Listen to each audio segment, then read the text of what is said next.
Hi friends, હું સવા અને બકરી દાળનું શાક બનાવું છું. હવે તેમાં હું 4 ચમચા તેલ નાખું છું.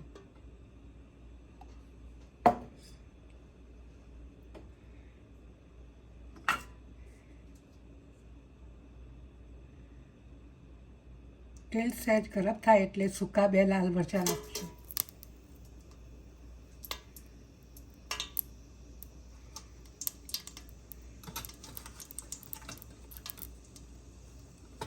મરચાં તતડી જેવા આવે એટલે હું 1 ચમચી જેટલું જીરું નાખું છું.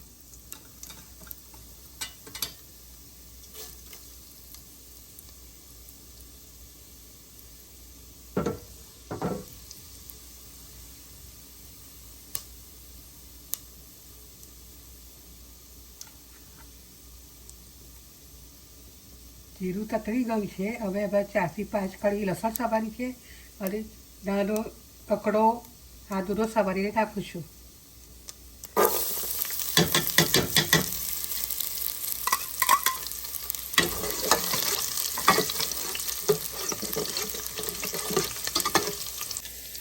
હવે લસણ થઈ ગયું છે એટલે એમાં હું 1.5 ચમચી હળદર નાખું છું. અને એમાં 2 થી 3 કલાક જેટલી મગની દાળ પલાળી હતી. હવે એમાં નાખું છું 1.5 વાટકી.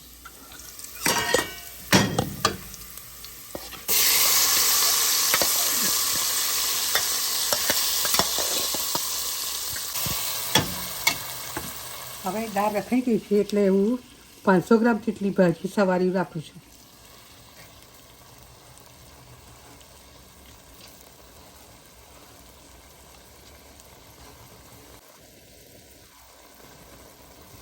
બે જોડી ભાજી સવારીથી એ ધોઈને રાખી છું.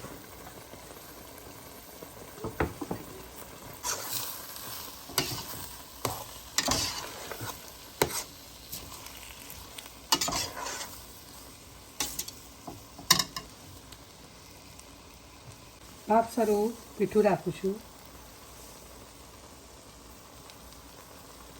અને સવારી ભાજી જલ્દી ચડતી નથી તે માટે હું અડધો પાલો ગરમ પાણી રેડું છું અને એને 10 થી 15 મિનિટ માટે ચડવા દઉં છું ઢાંકીને.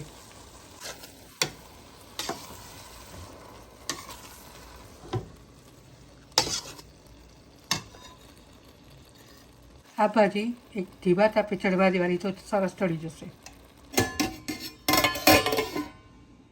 હવે મારું શાક ચડી જવા આવ્યું છે પણ ચડતા પહેલાં થોડું અડધો પાલો પાણી રેડવું પડ્યું અને હું મસાલો કરું છું.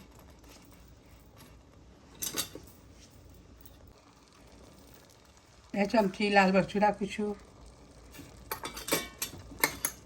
અને 2 ચમચી ધાણા જીરું નાખું છું. હવે હલાવીને 5 મિનિટ ચડવા દઈશ. શાક તૈયાર છે. આમાં ફાઈબર અને પ્રોટીન ખૂબ જ હોય છે.